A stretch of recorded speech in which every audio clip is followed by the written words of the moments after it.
objectives for today will be first to explain the Bernoulli equation and its role in describing energy relationships in fluid flow through pipes.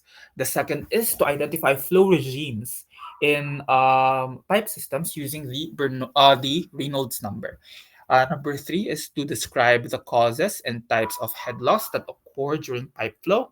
And number four is to apply the fundamental concepts of pipe flow to analyze and solve basic fluid flow problems. So bago pala ako magsimula, I need to record pala the presentation. I forgot. Hindi ko din pala na-record yung kaninang discussion ko. Give me a moment.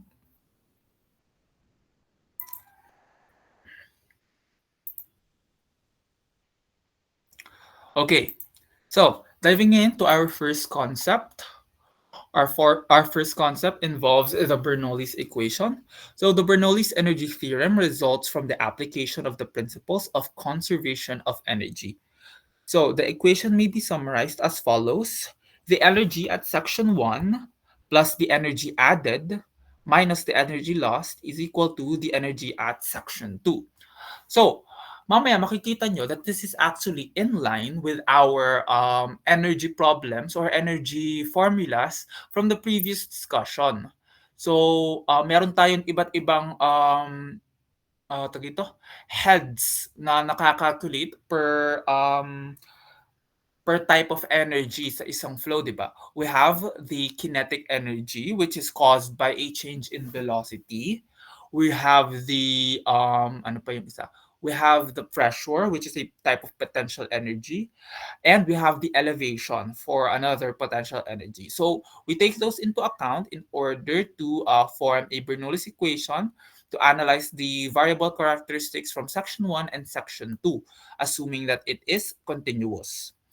So, the Bernoulli's principle in physics, the concept that as the speed of a moving fluid, liquid or gas, increases, the pressure within that fluid decreases. Originally formulated in 1738 by Swiss mathematician and physicist Daniel Bernoulli, it states that the total energy in a steadily flowing fluid system is a constant along the flow path. An increase in the fluid speed must therefore be matched by a decrease in its pressure. So makikita natin itong mga relationships na ito later on as we fully realize the equation. So for Bernoulli's equation, we're actually going to be focusing on ideal or theoretical values instead of real fluids na parang may mga head loss pa tayong kailangan i-take into account. So I'm doing this for the sake of both simplicity and majority kasi ng ating laging dinidiscuss or compute is in the context of ideals. So, iiwan ko na lang yung mga real situations on more computation heaviness problems such as I think mag-aerodynamics kayo soon. So makikita niyo yung parang use ng Bernoulli's equation there. Ayan. So with that, we're going to be calculating the energy equation or the Bernoulli's energy equation without head loss. So, if the fluid experiences no head loss in moving from section 1 to section 2, then the total energy at section 1 must equal to the total energy at section 2. Now, di ba, ang head, we described the head before from our previous discussion as a type of energy stored from the flows in fluid. And this head is expressed in a unit of length. So dito, makikita natin, if this is a familiar formula, this is the head from the kinetic energy or from the movement of the fluid itself.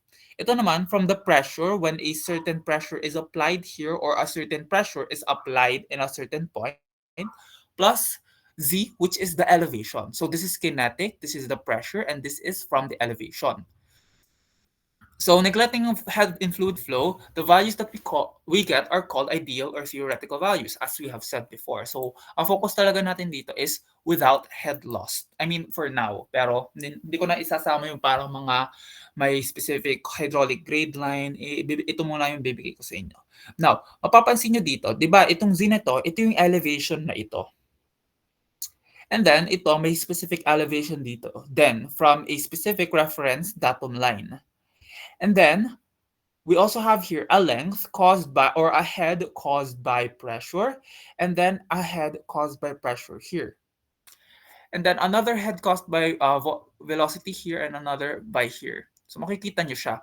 So when you add all those heads together, dapat magiging equal siya. Kaya siya represented in this figure.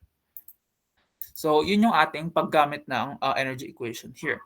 Now, saan kaya natin ito magagamit in the context of what we have studied so far? Now, a lot of problems may be asking, sabihin, okay, this has dito, given yung pressure, given yung elevation, given yung velocity dito, given yung pressure dito, given yung z dito, and then syempre, hahanapin natin V1. That's the typical way of how we use the energy equation, or the simplest siguro way on using the equation in terms of the problem. But baka mamaya ang kailangan natin gawin ay find the elevation of one point, pero hindi given itong volume velocity na ito, and hindi given yung velocity na ito. Ang given lang ay yung pressure and isang elevation. Paano kaya natin ito mahahanap? Mahanap natin yung velocity by getting it from the flow rate, which is AV, area times velocity. Papansin nyo naman, this is continuous. Considering that this is continuous, Q here and Q here would be the same. So it's a fusion of the equations that we have studied before. Kumbaga, culmination siya almost ng mga ginagamit nating equation. So, yung mga equations na nagamit nyo before, it's for preparing you for, hindi naman all to prepare just for this equation, but it's basically equipped you to solve equations such as the Bernoulli's equation. So, dahil doon, makukuha natin yung velocity dito and velocity dito, mapaplug in natin dito and dito. Then tsaka natin mahahanap yung elevation. So that's how we would typically be using the Bernoulli's equation. And syempre, other factors include gravity, acceleration due to gravity, and the specific weight of the fluid.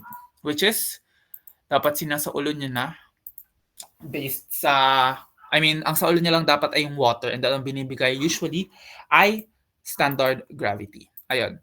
So, so far, naiintindihan ba?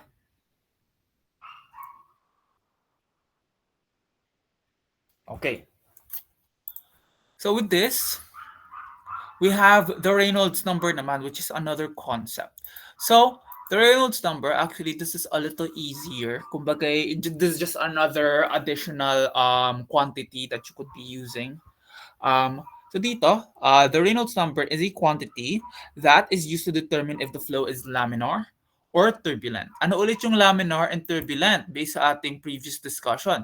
'Di ba, ang laminar is a type of flow where a particle flows through the stream tube or the streamline without coinciding or crossing other particles in that flow.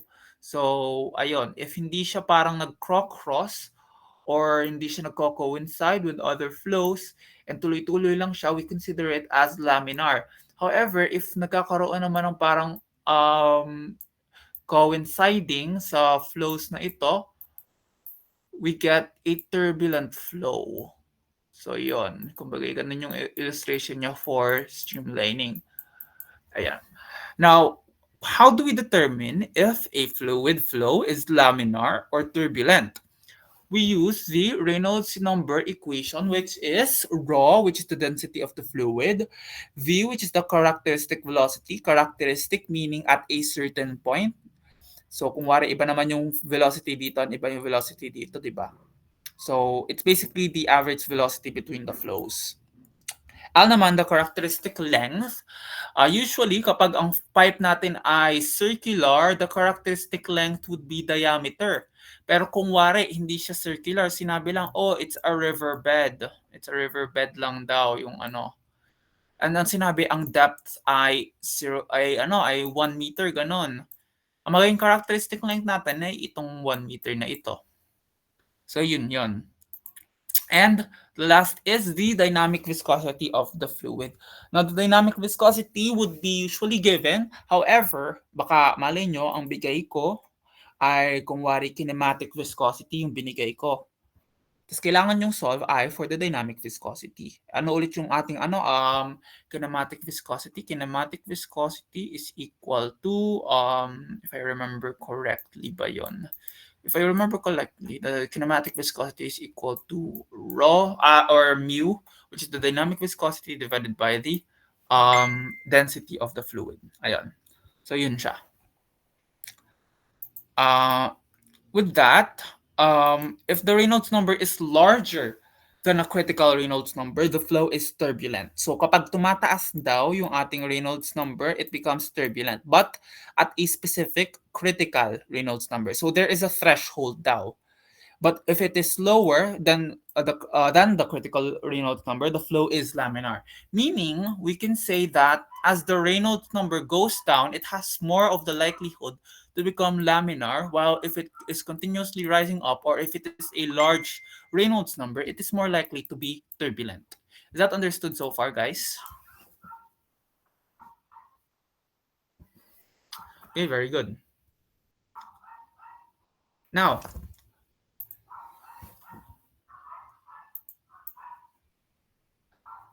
how do we determine what the critical Reynolds numbers are? So by the way, for your discretion, very short lang yung discussion natin today. Makakaalis pa tayo dito ng mga around 4:45 pa matapos na ating problem solving dito.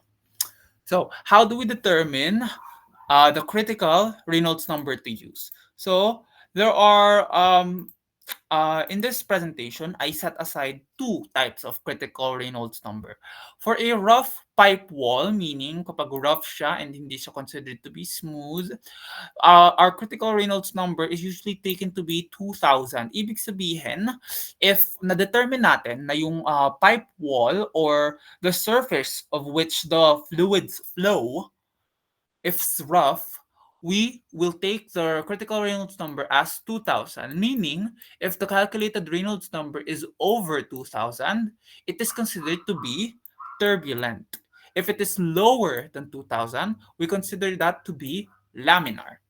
However, if the wall is smooth and free of vibrations, and if the entering flow is free of disturbances, the critical Reynolds number can be as high as 40,000. So meaning, kapag ang ating surface ay smooth and free of vibrations, kapag tumaas siya ng 40,000 Reynolds number, that is turbulent. But if it is lower than 40,000, we consider that to be laminar. Is that understood so far, guys? Okay, very good. Bale, we're going to be diving into the problem solving na kaagad. Tapos pagkatapos ng problem solving, tapos na agad yung ating klase. And then, mag-a-assign na lang ako ng problem set for the week. And then, yun lang din yan. So, let's tackle our first problem focusing on the Bernoulli's equation. Again, as I've said before, ang mga tinuturo ko sa inyo lagi ay foundational. Foundational lagi yung aking tinuturo sa inyo kasi if I ended up discussing sa inyo lahat ng types of problems, matagal tayo dito kasi ang mga problem solving natin lagi siyang nag-iiba-iba. There's no finite type of problem solving. Iba't iba yung lagi yung problem solving, but ang binibigay ko sa inyo ay almost yung the basic or the foundational para ma-realize nyo yung use ng formula, and then tsaka nyo ma-realize yung complexities ng paggamit ng formula in your problem sets where there are various amounts of diverse problems for you to study. So, yun, tackle muna natin yung problem na ito. So, a pipe gradually tapers from a diameter of 0.3 meters to 0.1 meter over the length shown in the figure. Hindi ko na-show yung figure, pero drawing ko na lang. It conveys water at 5 liters per second. The pressure at the bottom is 196 kilonewtons per meter squared. If the pressure at the upper end is 98.1 kilonewton per meter squared, find the elevation of the upper end. So yun, may upper end and may lower end pala dito, bottom end. So the figure would look like this. Meron tayong entering dito. And then it goes up. There is a upper end and lower end. By the way, mag-practice din kayo ng visualizing problems, ha? although binibigay ko naman yung figures as much as possible, it is very helpful for you to realize or interpret problems in a spatial manner para laging siyang maintindihan. So sa problem daw na ito, there is a bottom end which is at 0.3 meters.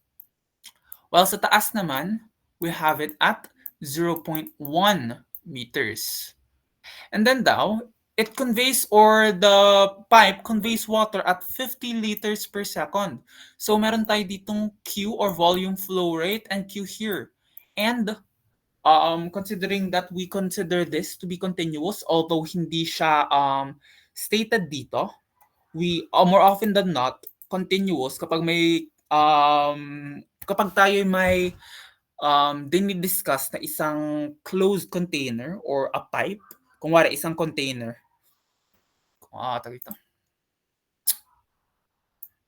isang container and then meron ditong exit and meron ditong exit, ganon.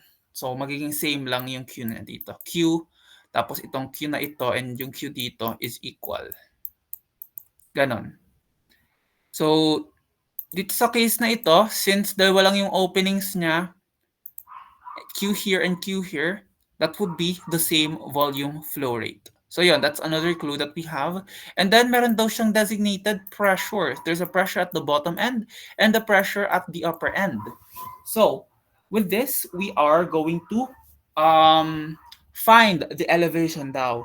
So how do we find the elevation? First, we assume that the bottom end has the datum line.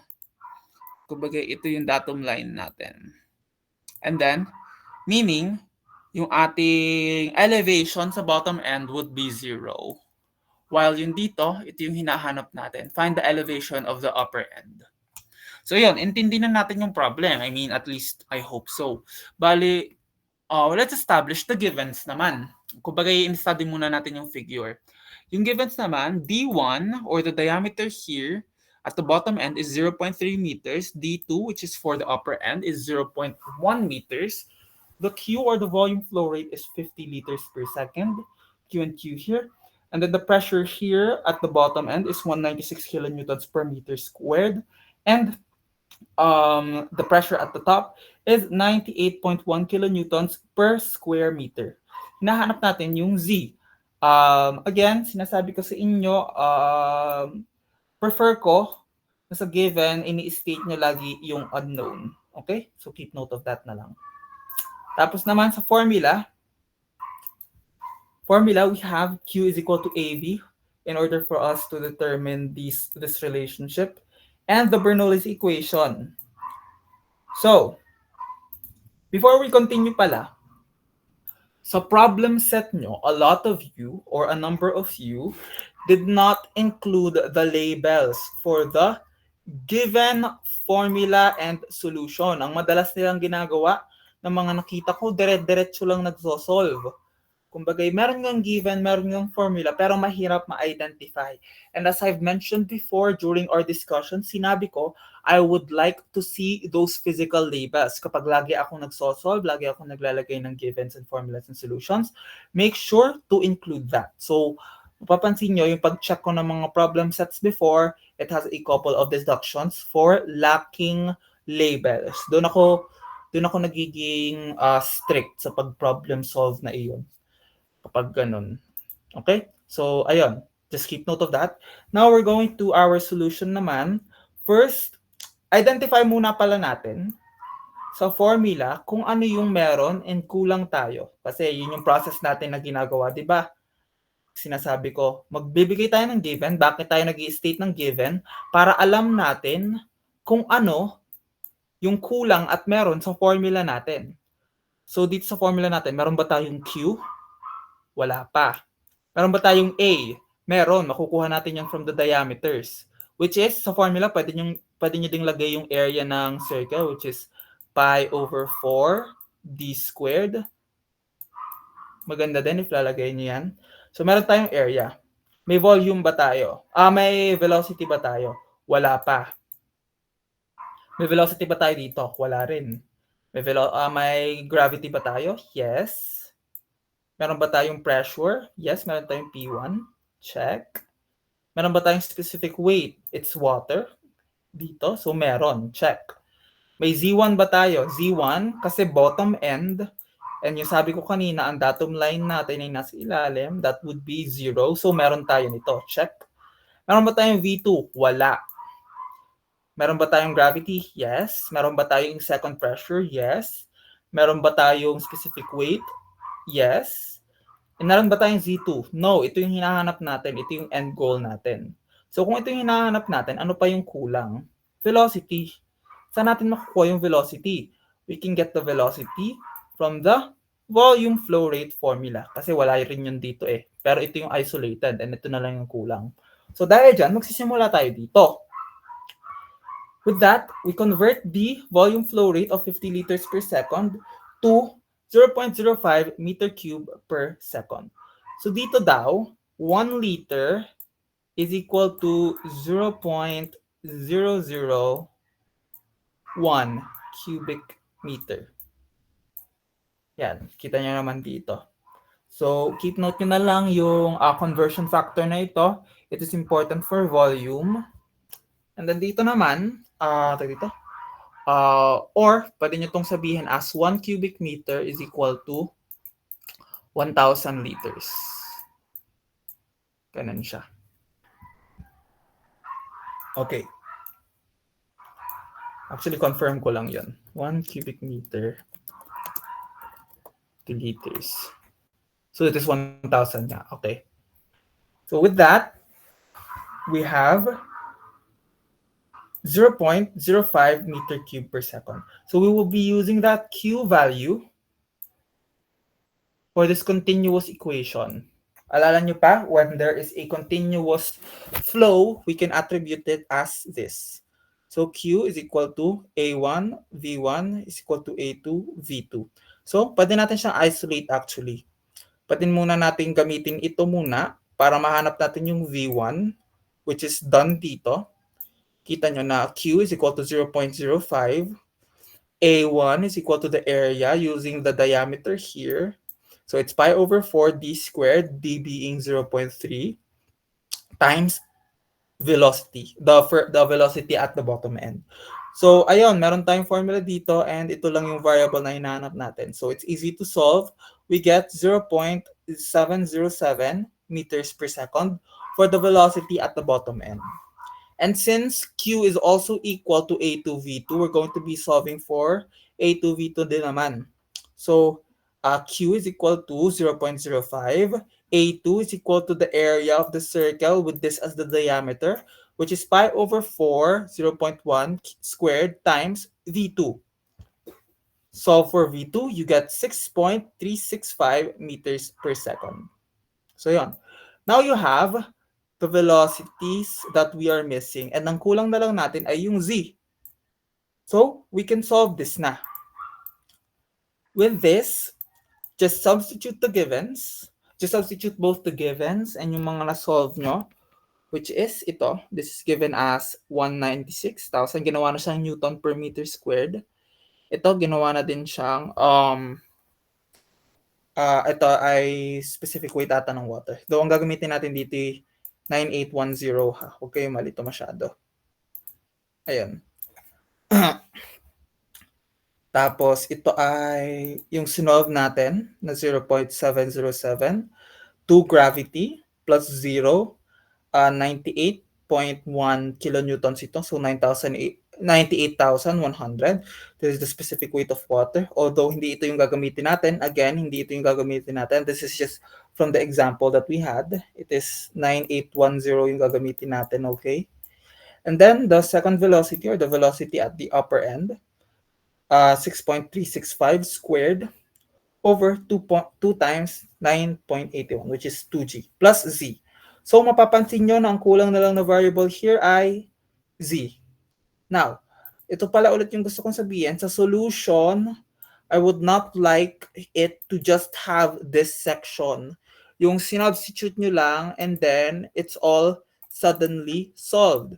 I would also like to include kahit mga 1 or 2 steps on solving here. Baka gusto nyong isolve muna ito as a whole.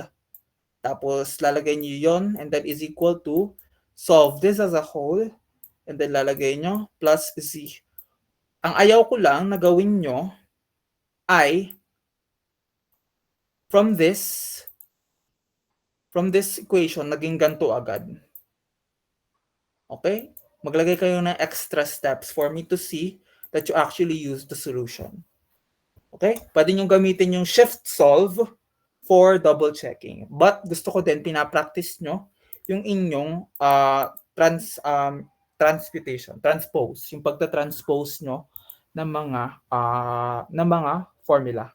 Very strength talaga siya when you're able to manipulate formulas and evaluate mga units din. So with that, another thing din pala, huwag niyong kakalimutan yung units kahit sa mga solutions nyo. That is also important kasi again, yun yung nagpapa-double check kung tama ba yung na-substitute nyo. It's always a good tool to use.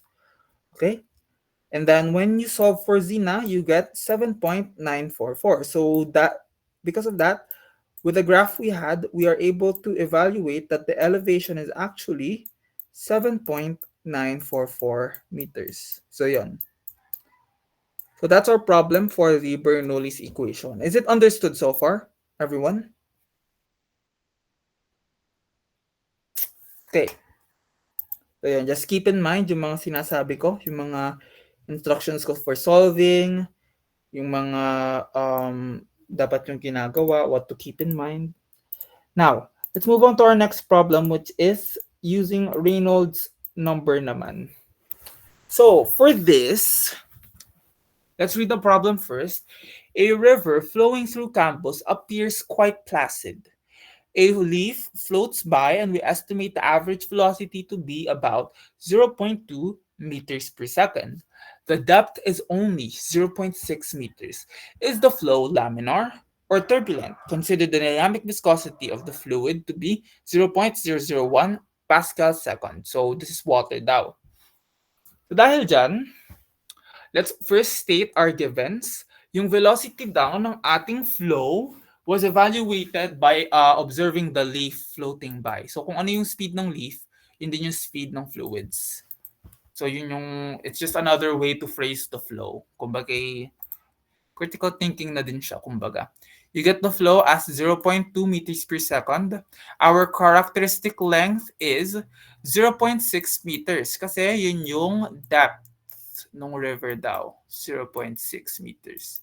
So that's why characteristic length yung sinasabi, hindi diameter. Because not all flow tubes or flow entrances are circular. Hindi siya laging ganon. Kasi diameter, we use that for only circular figures. We have the dynamic viscosity given by 0.001 pascals pascal second, and the density of water to be 1,000 kilograms per meter cube. We're now looking for the Reynolds number. So our equation or our formula there would be the discussed formula, which is the Reynolds number is equal to rho v L over mu. So, meron ba tayong density? Yes, kasi water from the river. Do we have a velocity? Yes, galing sa leaf. Do we have a characteristic length? Yes, it's 0.6 meters. And do we have the dynamic viscosity? Yes, it is 0.001 pascals per second. Pascal second, I mean. Dahil meron tayong lahat, it's just a simple substitution problem. We substitute rho, which is 1,000, v 0.2, L 0.6, and yung sa ilalim na dynamic viscosity of 0.001 Pascal second. Now, keep in mind lagi, you have to have the units to be consistent. Baka mamaya, ang majority ng inyong mga figures na or mga values na ginagamit ay in SI unit. However, meron pala kayong isa dyan na English unit. Hindi siya dapat ganon. That will never work unless express nyo siya in a specific unit. Pero ang pag-express natin ng final answer is the standard units na ginagamit natin or the SI units. So dito sa case na ito, the Reynolds number is actually unitless. If mapapansin nyo. Paano siya naging unitless? Well, check natin. Mag-dimensional analysis ulit tayo dito. So we have this unit, kilogram over meter cube for the density times a velocity, which is meter per second, times a depth or a length, all over Pascal second. Now, what I like to do is separate the two, the diameter and the numerator muna. So, focus tayo sa numerator muna. So, anong pwede nating cancel dito? So, ito and ito, kapag pinagsama natin, we can cancel two of those. So, ito magiging 1 na lang. So, yung numerator natin, ang tira is kilogram over meter second. So, keep in mind, store nyo na lang yan sa isip nyo. Sige, lagay natin pala dito. Ito yung numerator na units. Now, focus tayo sa denominator. We will break this down. So, Pascal second. Ang Pascal natin, anong type of unit siya? It's a pressure unit, and pressure is equal to the force over area.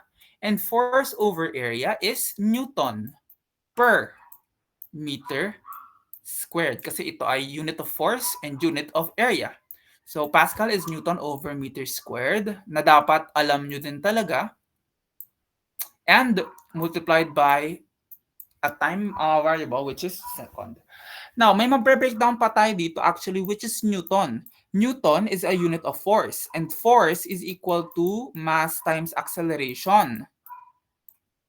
So the mass is kilogram and the acceleration is meter per second squared.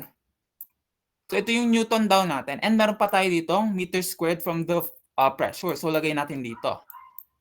And meron tayong isang second na multiplied to the entire thing. Ano pa din nating makancel? We can cancel this. So magiging 1 na lang ito. We can cancel this. So magiging 1 na lang ito. And now we are left with kilogram per second meter. So ganun. Ganun yung nakuha ko. So ito yung denominator ko. Now we are going to combine both the numerator and the denominator. Ano yung numerator natin? It's kilogram over meter per meter second over kilogram over second meter. So na mapapansin nyo, it's the same, di ba? Pwede natin siyang i-cancel as a whole. Pero sige, gawin natin, multiply natin yung extremes and nears with each other. So ito ay magiging kilogram times meter times second over, itong dalawang ito pag multiply natin, it's kilogram times meter times second. So yun, makakancel siya lahat, which makes Reynolds number unitless. So another tip for analyzing this unit, kung ano yung nasa numerator, kung ang mga denominator sa numerator ay mapapapunta sa denominator. Ang mga denominator sa denominator ay mapapapunta sa numerator. So ibig sabihin, tinaas ito, and then itong ms na ito ay pinunta dito. Ganun siya. Dahil dyan, we have a unitless value, which confirms na tama yung mga nagamit nating values. Ayun. So, laging naghahanap ka ng security, or at least ako, lagi ako naghahanap ng security sa mga problem solving ko. So, with that, we have a unitless value for Reynolds number. Nakalculate na natin ang Reynolds number. How do we determine yung hinahanap ng problem, which is to determine if the flow is laminar or turbulent. Again, we can determine if a flow is laminar or turbulent if it goes beyond or below a critical Reynolds number. Ano kaya ang gagamitin nating Reynolds number? Critical Reynolds number, 2,000 for the rough or 40,000 for the smooth. Analyze kaya natin. It's a river. Ano ang river natin? Is it rough or is it smooth? Siyempre, as a naturally occurring body of water, it's rough. So, sino ba dyan ang mga nakapunta na sa ilog at nakita na parang super smooth yung floor? Hindi naman, di ba? Kasi hindi siya swimming pool. Di ba? Ang social naman ng inyong river kapag ganon. Pero yon, mabato-bato siya, which means it has roughness in its surfaces. The liquids are going through rough surfaces. With that, our Reynolds number we would be using is 2,000. Now, since ito yung critical Reynolds number natin, is our calculated Reynolds number above or below 2,000? So yon, very simple na to, elementary math na to ha. It's beyond or over 2,000, meaning when it goes above a critical Reynolds number, it is considered to be turbulent. So yon, since the surface of rivers are rough, the critical Reynolds number would be 2,000. Therefore, since the calculated number 120,000 is over 2,000, the flow is considered to be turbulent. So yun yung pag-solve natin sa ating Reynolds number. So again, gusto kong express sa pag-solve nyo ng Reynolds number, gusto kong ilagay nyo sa solution nyo ang justification why you used a specific critical Reynolds number. Okay? Ano pa ba? As much as possible, I will be stating kung ang surface ba ay rough or hindi, or at least drop context clues of whether or not it would be rough or not. However, if dumating sa exam or sa quiz tapos hindi nyo talaga ma-determine or hindi ko nalagyan ng context clue, tanong nyo na lang sa akin and then I will give you a description of whether or not it is rough or smooth. But I will definitely keep that in mind kapag ang problem ay Reynolds number. So that's how we solve Reynolds number. Understood ba yan, everyone? Okay. Do we have any questions so far? Okay, no questions so far. Bali with that is our last discussion for our fluid mechanics class.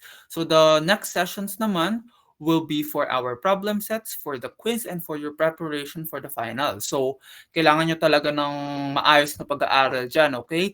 Just because maaga tayo natapos sa pag-discuss natin, huwag nyo kakalimutan yung mga pagsosolve nyo or else baka hindi kayo mahasa sa inyong pagsosolve sa final. So, alam nyo naman na a lot of you have, kailangan nyo talagang bumawi sa finals dahil yung inyong mga midterm scores, it may not be as ideal. Although baka mabuhat pa siya ng iba nating grades or iba pa nating activities, kailangan nyo pa siyang bumawi doon para naman hindi kayo mapabagsak dito sa class na ito. So as much as possible, we're trying to set you up for passing the class.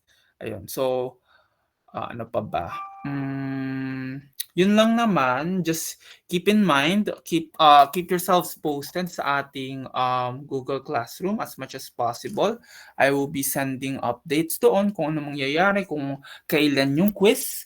Make sure to be on time. Ayaw ko ulit gawing parang hindi maka-attend or biglang mawawalan daw ng internet o mawawalan ng power.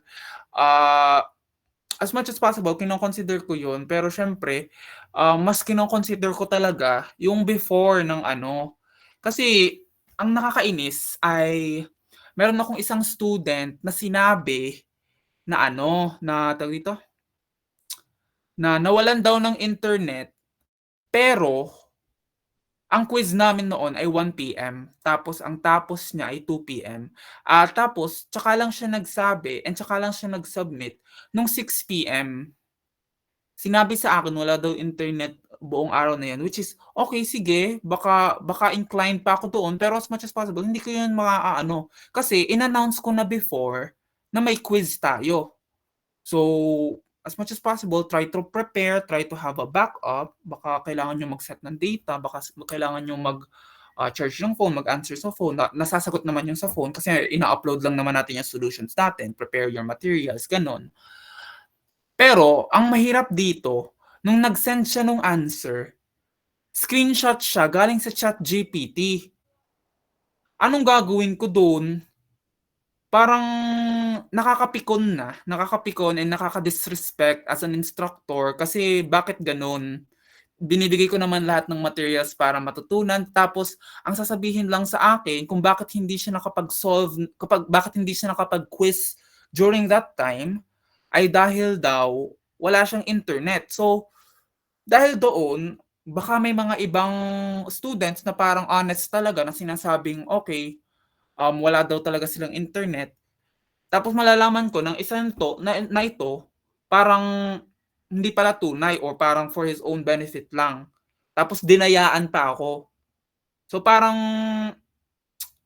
nakakawala ng trust kapag gano'n, lalo na't ang pinaka-often na reason kung bakit nagiging late ang submission sa quizzes, even though binibigyan ko ng period of time to submit already, kasi usually 1 hour lang yung pagsagot ng quiz, 1 hour lang talaga yung pagsagot ng quiz, and then, um, tawag dito, 30 minutes for submission. Pwede niyong gamitin na 15 minutes, pero enough time na yon to submit. So, ayun, as much as possible, hihigpitan ko na yung pagiging pag-solve doon. So, kayo nang bahala doon.